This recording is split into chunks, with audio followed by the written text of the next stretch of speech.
ओम नमो भगवते वासुदेवाय। आज बृहस्पतिवार है, होय का भी दिन है।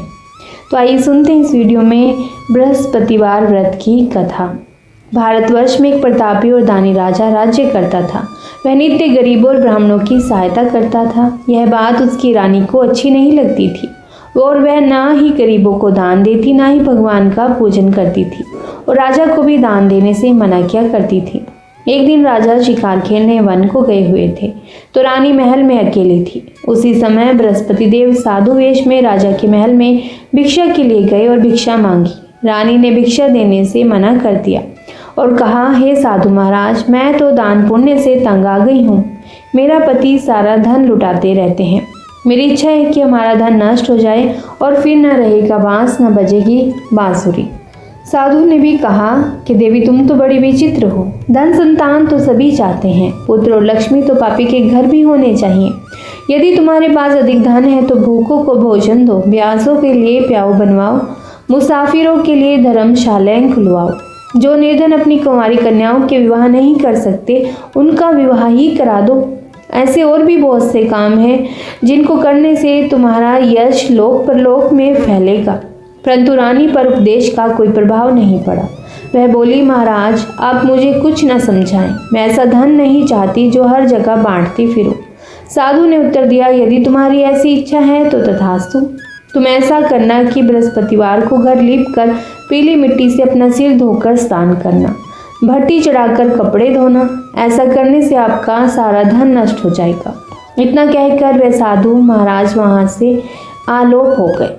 साधु के अनुसार कई बातों को पूरा करते हुए रानी को केवल 3 ही बृहस्पतिवार बीते थे कि उसकी समस्त धन संपत्ति नष्ट हो गई।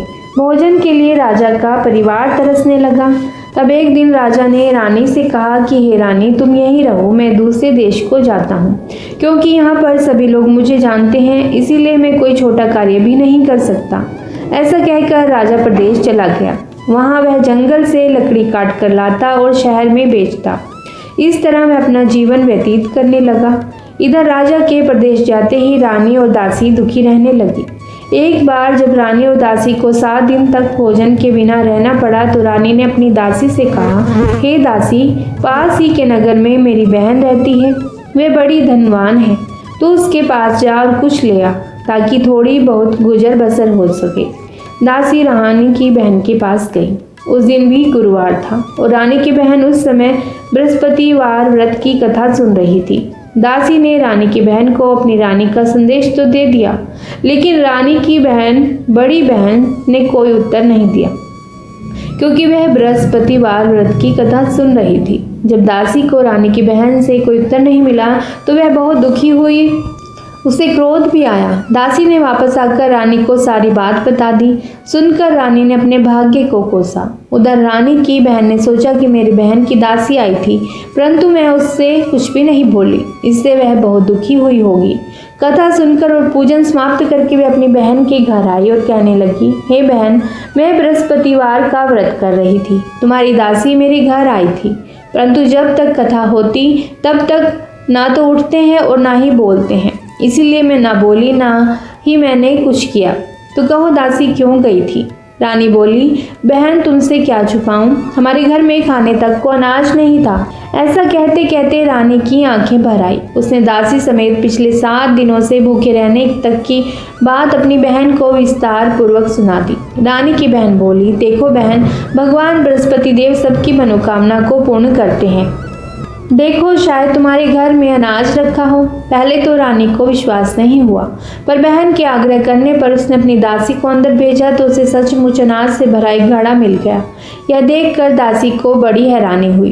दासी रानी से कहने लगी, हे रानी, जब हमको भोजन नहीं मिलता तो हम व्रत ही तो करते हैं, इसलिए क्यों ना इनसे व्रत और कथा की विधि पूछ ली जाए ताकि हम भी व्रत कर सके।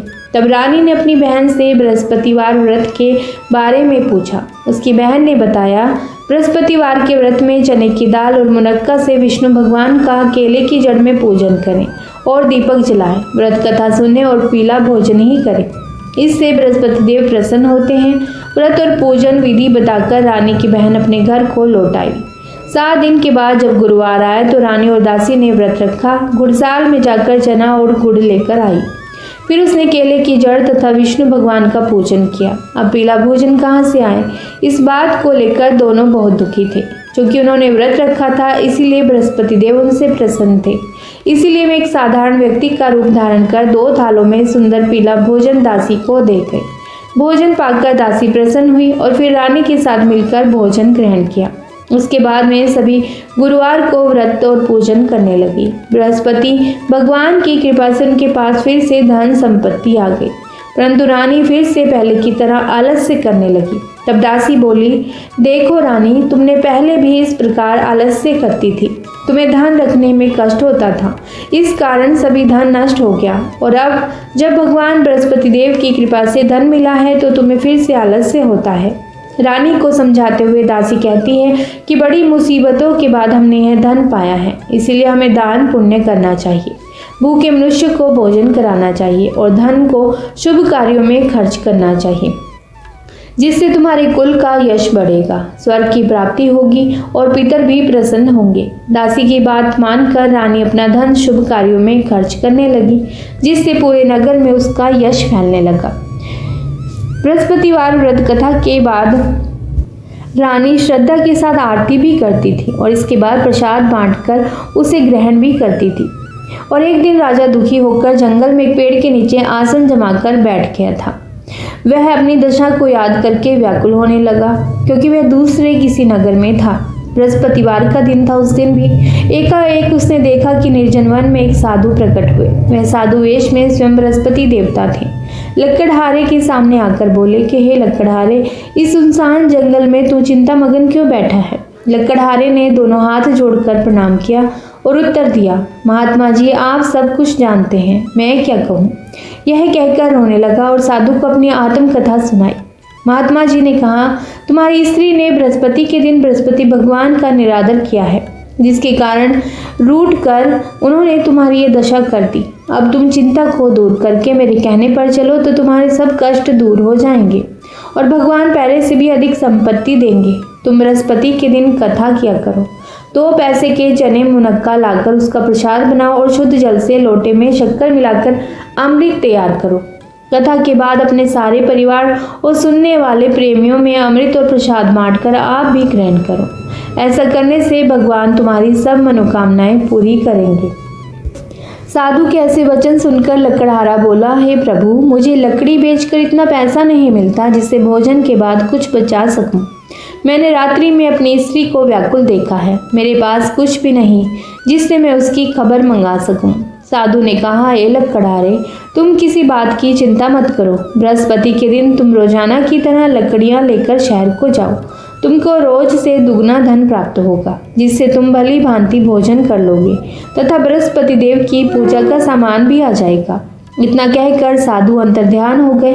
धीरे धीरे समय व्यतीत होने लगा और फिर वही बृहस्पतिवार का दिन आया। लकड़हारा जंगल से लकड़ी काटकर किसी शहर में बेचने गया। उसे उस दिन और दिन से भी ज्यादा पैसा मिला। राजा ने चना गुड़ आदि लाकर गुरुवार का व्रत किया। उस दिन से उसके सभी कलेश दूर हो गए।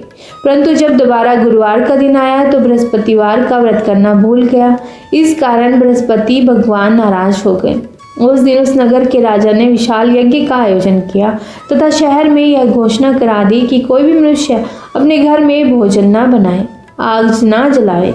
समस्त जनता मेरे यहाँ भोजन करने आए। इस आज्ञा को जो नहीं मानेगा उसे फांसी की सजा दी जाएगी। इस तरह की घोषणा संपूर्ण नगर में करवा दी गई। राजा की आज्ञा के अनुसार शहर के सभी लोग भोजन करने गए, लेकिन लकड़हारा यानी कि वह राजा कुछ देर से पहुंचा। इसीलिए राजा उसको अपने साथ घर पर ले गए और ले जाकर भोजन करा रहे थे तो देखा कि रानी की दृष्टि उस खूंटी पर पड़ी जिस पर उसका हार लटका हुआ था। वह वहां पर नहीं था। रानी ने निश्चय किया कि मेरा हार इस मनुष्य ने ही चुरा लिया है जो खाना खाने आया है। उसी समय सिपाहियों को बुलाकर उसको कारागार में डलवा दिया। जब लकड़हारा कारागार में पड़ गया और बहुत दुखी होकर विचार करने लगा कि न जाने कौन से पूर्व जन्म के कर्म से मुझे दुख प्राप्त हुआ है, और उसी साधु को याद करने लगा जो कि जंगल में मिला था। उसी समय तत्काल बृहस्पति देव साधु के रूप में प्रकट हुए और उसकी दशा को देखकर कहने लगे, अरे मूर्ख, तूने बृहस्पति देव की कथा नहीं करी, इस कारण तुझे दुख प्राप्त हुआ है। अब चिंता मत कर, बृहस्पतिवार के दिन कारागार के दरवाजे पर 4 पैसे पड़े मिलेंगे, उनसे तू बृहस्पति देव की पूजा करना, तेरे सभी कष्ट दूर हो जाएंगे। बृहस्पति के दिन उसे 4 पैसे मिले। लकड़हारे ने कथा कही। उसी रात्रि को बृहस्पति देव ने उस नगर के राजा को सपने में कहा कि हे राजा, तुमने जिस आदमी को कारागार में बंद किया है वह निर्दोष है, वह राजा है, उसे छोड़ देना। रानी का हार उसी खूंटी पर लटका है, अगर तू ऐसा नहीं करेगा तो मैं तेरे राज्य को नष्ट कर दूंगा। इस तरह रात्रि के स्वप्न को देखकर राजा प्रातःकाल उठा और खूंटी पर हार देखकर लकड़हारे को बुलाकर क्षमा मांगी और लकड़हारे को योग्य और सुंदर वस्त्र आभूषण देकर विदा कर दिया। बृहस्पति देव की आज्ञा के अनुसार लकड़हारा अपने नगर को चल दिया। राजा जब अपने नगर के निकट पहुंचा तो उसे बड़ा आश्चर्य हुआ। नगर में पहले से अधिक बाग, तालाब, कुएं तथा बहुत सी धर्मशाला, मंदिर आदि बन गई। राजा ने पूछा कि यह किसका बाग और धर्मशाला है। तब नगर के सब लोग कहने लगे कि यह तो रानी और बांदी के हैं। तो राजा को आश्चर्य हुआ और गुस्सा भी आया। जब रानी ने यह खबर सुनी कि राजा आ रहे हैं तो उन्होंने बांदी से कहा कि हे दासी, देख राजा हमको कितनी बुरी हालत में छोड़ गए थे, हमारी ऐसी हालत देखकर वह लौट ना जाएं, इसीलिए तू दरवाजे पर खड़ी हो जा। आज्ञा के अनुसार दासी दरवाजे पर खड़ी हो गई। राजा आए तो उन्हें अपने साथ लिवा लाई। तब राजा ने क्रोध करके अपनी रानी से पूछा कि यह धन तुम्हें कैसे प्राप्त हुआ है। तब उन्होंने कहा कि हमें सब धन बृहस्पति देव की कृपा से प्राप्त हुआ है, उनके व्रत के प्रभाव से प्राप्त हुआ है। राजा ने निश्चय किया कि 7 रोज बाद तो सभी बृहस्पति देव का पूजन करते हैं, परंतु मैं प्रतिदिन दिन में 3 बार कहानी तथा रोज व्रत किया करूंगा। अब हर समय राजा के दुपट्टे में चने की दाल बनी रहती तथा दिन में 3 बार कहानी कहता। एक रोज राजा ने विचार किया कि चलो अपनी बहन के यहाँ हो आए। इस तरह निश्चय कर राजा घोड़े पर सवार होकर अपनी बहन के यहाँ को चलने लगे। मार्ग में उन्हें देखा कि कुछ आदमी एक मुर्दे को लेकर जा रहे हैं। उन्होंने रोक कर कहा कि अरे भाइयों, मेरी बृहस्पति देव की कथा सुन लो। वे बोले, लो, हमारा तो आदमी मर गया है, इसको अपनी कथा की पड़ी है। परंतु कुछ आदमी बोले, अच्छा कहो, हम तुम्हारी कथा भी सुनेंगे। राजा ने दाल निकाली और जब कथा आदि हुई तो मुर्दा हिलने लगा और जब कथा समाप्त हो गई तो राम राम करके वह मुर्दा उठकर खड़ा हो गया। आगे मार्ग में उसे किसान खेत में हल चलाता मिला। राजा ने उसे देखा और उससे बोले, अरे भैया, तुम मेरी बृहस्पतिवार की कथा सुन लो। किसान बोला, जब तक मैं तेरी कथा सुनूंगा तब तक 4 हरैया जोत लूंगा, जा अपनी कथा किसी और को सुनाना। इस तरह राजा आगे चलने लगा। राजा के हटते ही बैल पछाड़ कर खाकर गिर गए और किसान के पेट में भी बड़े जोरों का दर्द भी होने लगा। उस समय उसकी माँ खाना लेकर आई थी। उसने जब यह देखा तो अपने पुत्र से सब हाल पूछा और बेटे ने सभी हाल कह दिया। तो बुढ़िया माँ दौड़ी दौड़ी उस घुड़सवार के पास गई, उनसे बोली कि मैं तेरी कथा सुनूंगी, तो अपनी कथा मेरे खेत पर चलकर ही कहना। राजा ने बुढ़िया के खेत पर जाकर कथा कही, जिसके सुनते ही वह बैल उठ खड़े हुए और किसान के पेट का दर्द भी बंद हो गया। राजा अपनी बहन के घर पहुंचा। बहन ने भाई की खूब मेहमानी की। दूसरे रोज प्रातःकाल राजा जागा तो वह देखने लगा कि सब लोग भोजन कर रहे हैं। राजा ने अपनी बहन से कहा, ऐसा कोई मनुष्य है जिसने भोजन ना किया हो, मेरी बृहस्पतिवार की कथा सुन ले। तो बहन बोली, हे भैया, यह देश ऐसा ही है, पहले यहाँ लोग भोजन करते हैं, बाद में अन्य काम करते हैं। अगर कोई पड़ोस में हो तो मैं देख आऊं। वैसा कहकर देखने चली गई, परंतु उसे कोई ऐसा व्यक्ति नहीं मिला जिसने भोजन ना किया हो। अतः वह एक कुम्हार के घर गई जिसका लड़का बीमार था। उसे मालूम हुआ कि उनके यहाँ 3 रोज से किसी ने भोजन नहीं किया। रानी ने अपने भाई की कथा सुनने के लिए कुम्हार से कहा तो वह तैयार हो गया। राजा ने जाकर बृहस्पतिवार की कथा कही, जिसको सुनकर उसका लड़का ठीक हो गया। तो अब तो राजा की प्रशंसा होने लगी। एक रोज राजा ने अपनी बहन से कहा कि बहन, हम अपने घर को जाएंगे, तुम भी तैयार हो जाओ। राजा की बहन ने अपनी सास से कहा। सास ने कहा, हाँ चली जा, परंतु अपने लड़कों को मत ले जाना, क्योंकि तेरे भाई की कोई औलाद नहीं है। बहन ने अपने भाई से कहा, हे भैया, मैं तो चलूंगी पर कोई बालक नहीं जाएगा। तो राजा बोला, जब कोई बालक ही नहीं चलेगा तब तुम ही क्या करोगे। बड़े दुखी मन से राजा अपने नगर को लौट आया। राजा ने अपनी रानी से कहा, हम निर्वंशी हैं, हमारा मुंह देखने का धर्म नहीं है और कुछ भोजन भी नहीं किया। रानी बोली, हे प्रभु, बृहस्पति देव ने हमें सब कुछ दिया है, वह हमें औलाद भी अवश्य ही देंगे। उसी रात को बृहस्पति देव ने राजा से स्वप्न में कहा, राजा उठ, सभी सोच त्याग दे, तेरी रानी गर्भ से है। राजा की आवाज़ सुनकर वह बहुत खुश हुआ। 9वें महीने में उसके गर्भ से एक सुंदर पुत्र पैदा हुआ। तब राजा बोला, हे रानी, स्त्री बिना भोजन के रह सकती है पर बिना कहे नहीं रह सकती। जब मेरी बहन आए तो तुम उससे कुछ मत कहना। रानी ने सुनकर हाँ कर दी।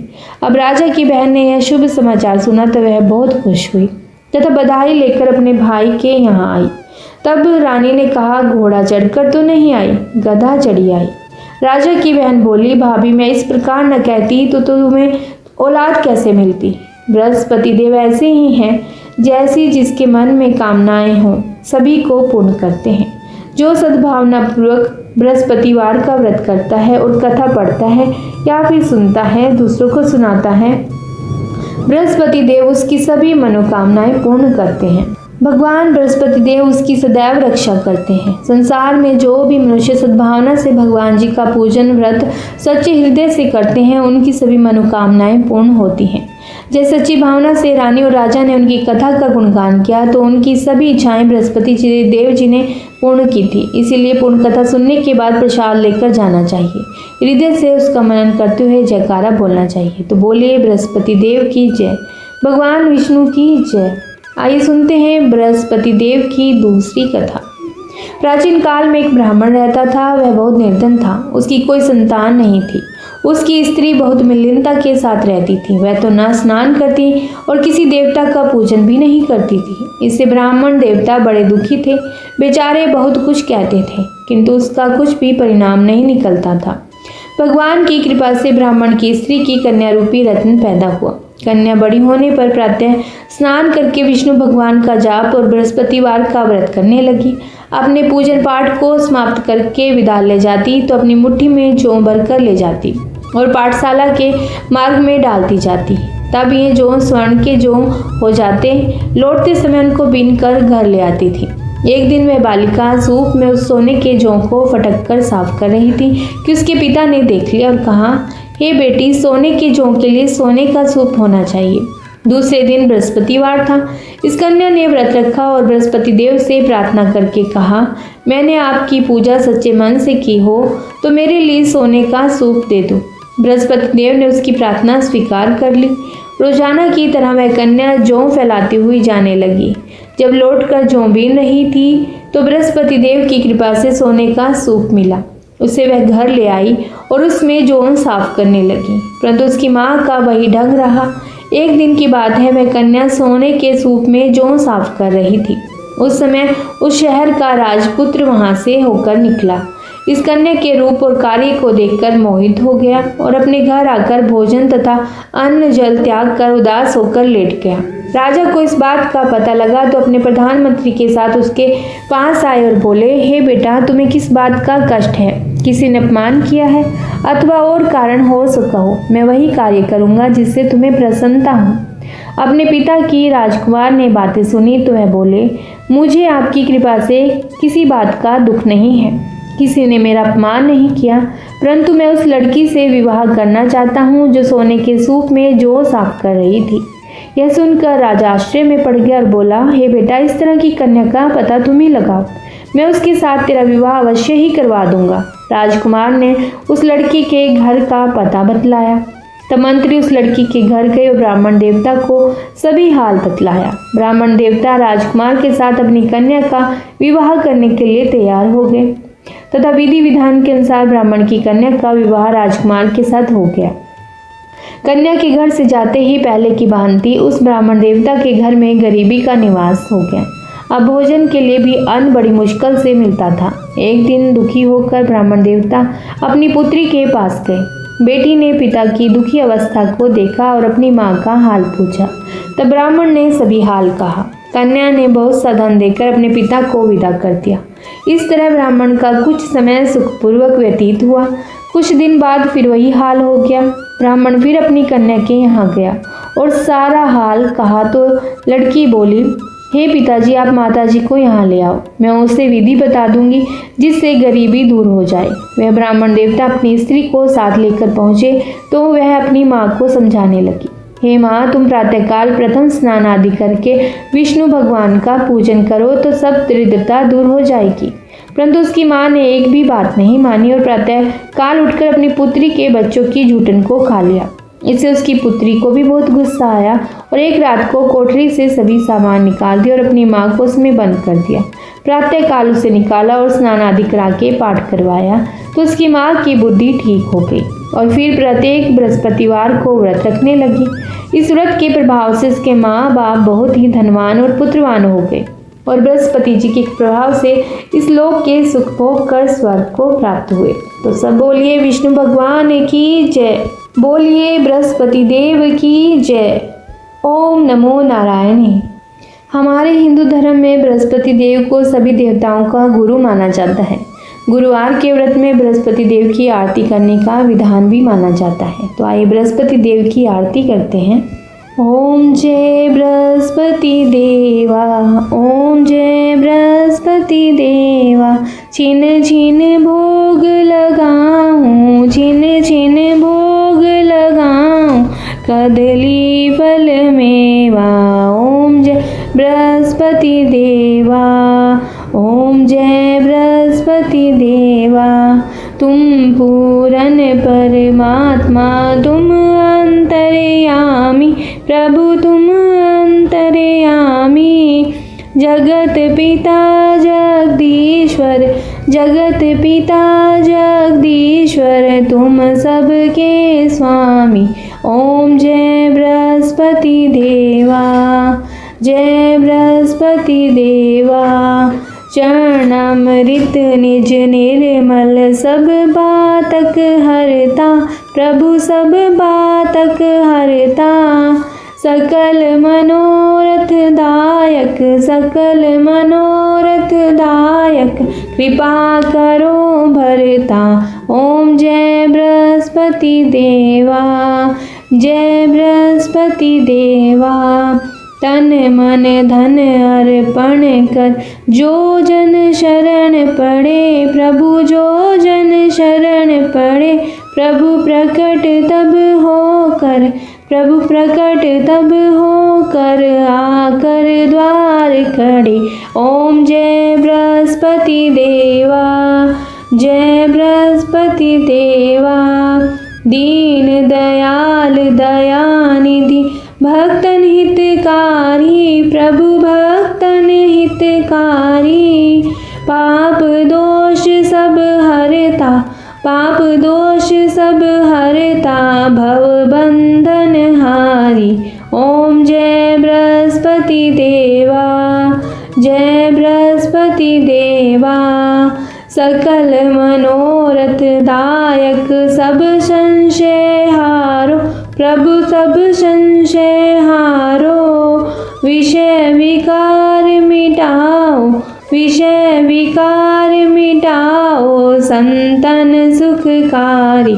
ओम जय बृहस्पति देवा, प्रभु जय बृहस्पति देवा, जो कोई आरती तेरी प्रेम सहित गावे प्रभु, प्रेम सहित गावे, जेठानंद आनंद कर, जेठानंद आनंद कर, सो निश्चय पावे। ओम जय बृहस्पति देवा, प्रभु जय बृहस्पति देवा। सब बोलो विष्णु भगवान की जय, बोलिए बृहस्पति देव भगवान की जय। ओम नमो नारायण। यदि यह वीडियो आपको अच्छी लगी है तो कमेंट बॉक्स में प्रभु विष्णु भगवान का नाम जरूर लिखिए, ओम नमो भगवते वासुदेवाय अवश्य ही कहिएगा। और यदि आप पहली बार हमारे चैनल हरि का पंचांग चैनल पर आए हैं तो इस चैनल को सब्सक्राइब करना मत भूलिएगा। तो बोलिए ओम नमो नारायण।